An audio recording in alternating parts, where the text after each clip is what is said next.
Berikut ini video viral detik-detik warga berusaha menangkap dua buaya yang keluar dari dalam tanah. Bahkan saat hendak diikat dengan tali, salah satu buaya tiba-tiba keluar dan berlari ke arah warga. Peristiwa ini terekam kamera dan viral di media sosial.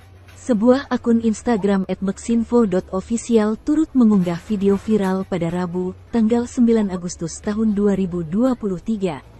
Nampak dalam video viral para warga mencoba berada di dekat sumber buaya keluar.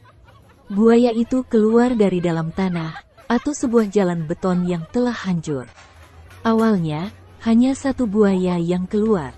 Buaya itu malah dicoba ditangkap warga dengan menggunakan tali yang akan dikaitkan di area moncongnya. Namun, si buaya nampak agresif dan terus menghindar. Tak lama setelah itu, keluar seekor buaya lagi dalam lubang yang sama.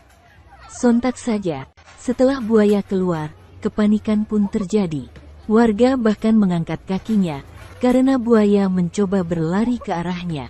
Dalam unggahan video viral tak disebutkan dengan jelas di mana lokasi kejadian tersebut. Netizen pun turut berkomentar tentang rekaman video viral.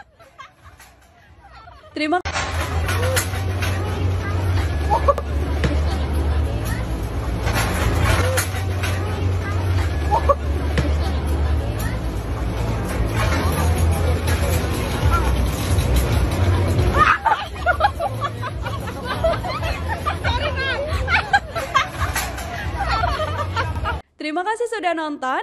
Jangan lupa like, subscribe, dan share ya.